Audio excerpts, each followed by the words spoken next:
풍부하기 때문이거든요. 근데 이걸 만약에 그대로 이제 소각을 한다라고 하면은 결국에는 지금까지 머금고 있던 탄소를 다시 내보내나요?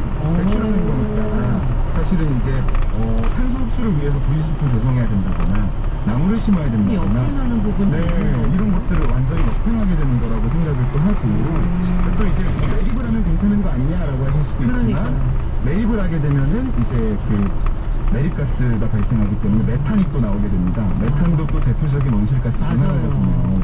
메탄이 나오는 그렇다 보니까 사실은 이제 뭐 폐기하는 방식이 사회적 비용도 많이 소모될 뿐만 아니라 이제 뭐 기후변화라던가 이런 것들에 대응하기 위한 우리들의 노력도 좀 역행하게 되는 부분이 있다.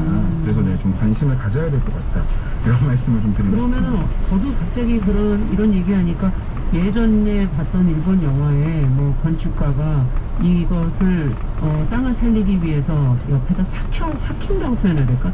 그렇게 해가지고 다시 땅에다가 이걸 뿌리시더라고요. 모아놨다가. 네. 근데 이거 낙엽을 지금 3170님도 낙엽을 모아 썩혀서 거름으로 쓰면 좋다고 그러는데 왜 태우지 말고 이 방법을 하면 안 되겠냐고 지금 의견이 왔거든요. 맞습니다. 적합한 방법이 그럼 어떻게 해야 된다는 얘기입니까? 사실 저도 가장 지금 적합한 방법은 퇴비화라고 생각을 합니다. 뭐 부엽토를 만들 수도 있을 거고 탄소가 풍부하다 보니까 실제로 또 이제 뭐 적정 기간 숙성을 시켜가지고 삭혀서 퇴비로 만들어서 이렇게 뭐 농가라던가 이런 것들을 사용하게 할 수도 있을 것 같아요.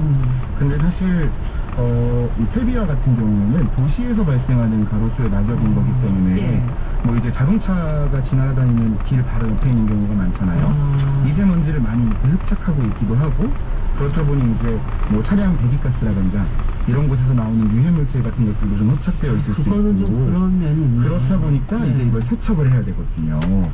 퇴비화를 만드는 지금도 이 가로수 낙엽을 가지고 퇴비화가 아주 조금이지만 벌어지고 있다고는 합니다. 근데 이제 세척하거나 뭐 삭히거나 이런 과정에서 노동력이 너무 많이 들어가서 완전히 새로운 그런 공공사업으로 만드는 건 좀 어려울 것 같다는 생각이 들고요. 어떻게 해야 될까요? 이제 뭐 공공기관에서도 이제 그냥 공익활동의 영역으로 바라보고 좀 이제 이런 낙엽들을 수거하고 이런 것들을 이제 시민 참여를 적절히 하면서 시민들과 함께 또 공공기관에서 적절하게 이런 지원 같은 것들도 좀 해주고 그것도 이제 요즘 뭐 기업들에서도 ESG 사회공헌 활동 같은 것들 많이 하는데 사실 이런 낙엽을 지금 버려지고 있는 낙엽들 소각되는 낙엽들을 좀 다시 이렇게 순환시킬 수 있는 거에 좀 연구하는 거는 실천적인 사회공헌이 아닐까 이런 생각이 또 듭니다.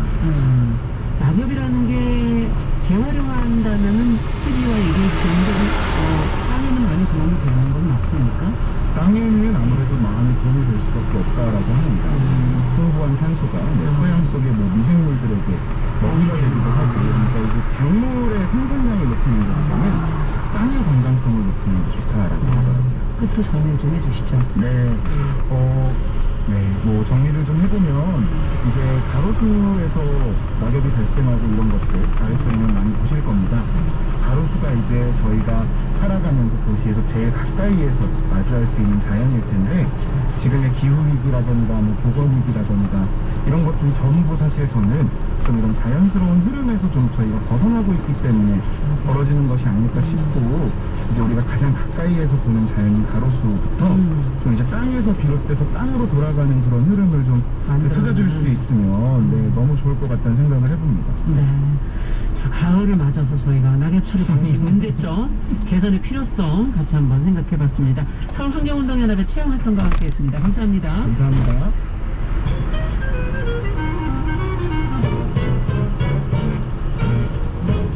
모두가 행복한 미래 정영실의 뉴스 브런치.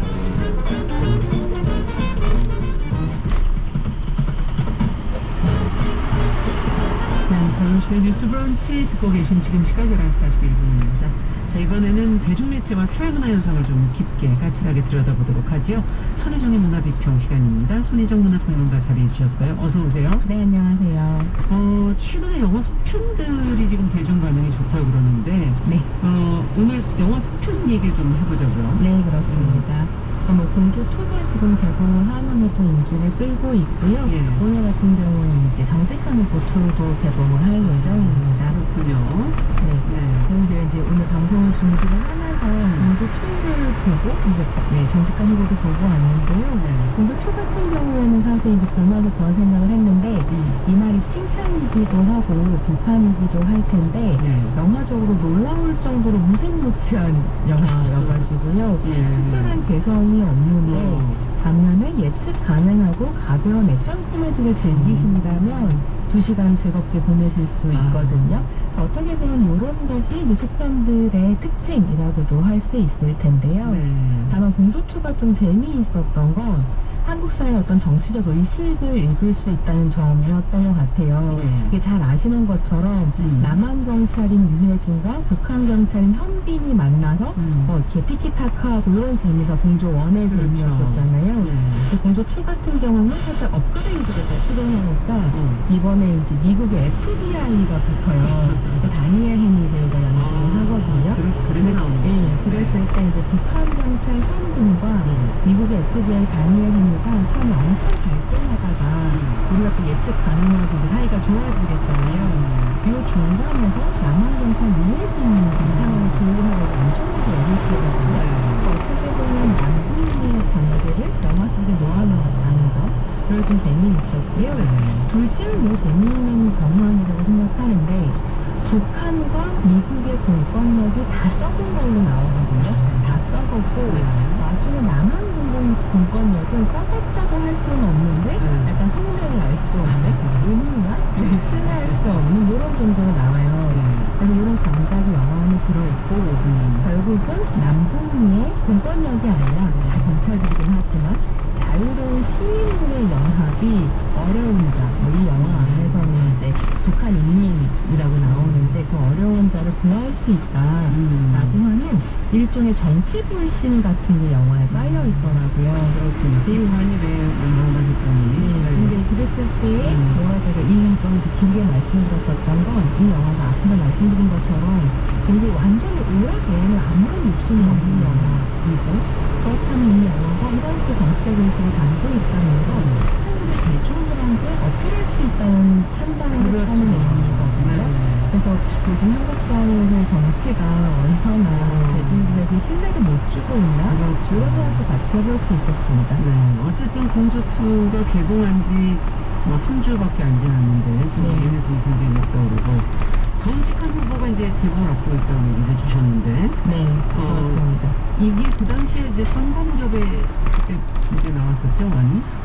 코로나 직후 2020년 6월 정도였던 걸로 기억을 하는데요. 사실 영화 굉장히 정직한 후보 1이 굉장히 재밌었는데 코로나랑 맞물리면서 조금 관객이 아무래도 흥행이 좀 저조한 편이었어요. 굉장히 아쉬웠었고 2가 나온다는 소식을 듣고 제가 엄청 기다리다가 오늘 개봉이라고 말씀드렸잖아요. 아직 개봉 안 했는데 요즘에 보통 개봉 전에 유료시사라는 걸 해요. 돈 내고 가서 보는 건데요. 그 유료시사에 가서 미리 보고 왔습니다. 그래서 1편에서는 남희연 배우가 연기한 주상식이라는 캐릭터가 진실의 입을 얻으면서 벌어지는 일이었다고 한다면 2편에서는 이것도 업그레이드 돼야 되겠잖아요. 남이란의 플러스 김무열까지 김무열 배우가 연기한 남이란 주상식의 부자가 있는데 김무열까지 진실의 입을 얻으면서 함께 웃기는 거죠. 그럼 둘 다 진실의 입이면 어떻게 되는 거예요? 그러니까 엉망진창이 되는 건데요. 두 배우가 코믹 연기의 이름에 있어서는 타의 추종을 거론하는 배우들이라 보는 재미는 딱 보장되어 있고요. 믿고 보실 수 있습니다. 근데 이제 이 작품 같은 경우는 아무래도 정직한 후보 프랜차이즈의 어떤 특징을 가져가다 보니까 1편보다는 자기적인 느낌이 드는 건 어쩔 수 없는데요. 왜냐면 또 거짓말을 못하게 되는 어떤 과정이 나와야 되는데 이게 1편에서는 굉장히 자연스러웠다면 2편에서는 고생하셨구나 여기까지 가기에 이런 생각이 좀 들기도 했어요. 다만 남이란이라는 이름을 기대하는 웃음은 딱 가져가실 수 있습니다. 그리고 저는 또 정치권 후보 2를 보면서는 이게 사실 요즘에 용산 대통령실에서 뭔가 이제 전 국민을 대상으로 듣기평가하고 계시잖아요. 이런 상황들이 펼쳐지다 보니까 영화가 아마 이렇게까지 의도하지는 않았을 텐데 어떤 정치 풍자적 성격이 너무 심각해져 버렸고 뭐 지금 이제 영화 예매 1위를 다투고 있거든요. 그래서 정치 현실과 맞물리면서 좀 화제성 더 커지지 않을까 이런 생각이 들기도 합니다. 네, 한번 더 기대를 해봐야 되겠네요. 또 한산도 사실은 속편이지 않습니까? 네, 그렇습니다. 네. 이게 이제 요즘에 이제 자꾸 속편이 나오고 또 어디에서는 뭐 3부작 이렇게 시리즈가 나오고 이러면서 속편과 시리즈의 개념이 헷갈린다라고 말하시는 이제 관객분들 많으신데요. 이 속편과 시리즈에 대해서 좀 설명을 근데 사실은 속편과 시리즈 같은 경우는 엄밀하게 구분하기는 좀 어렵고요.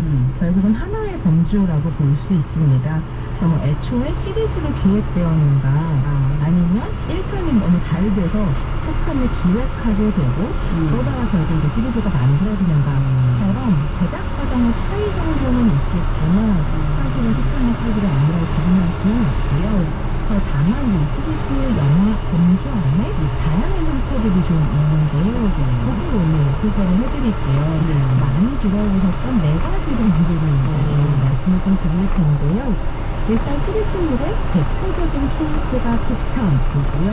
이 속편을 3편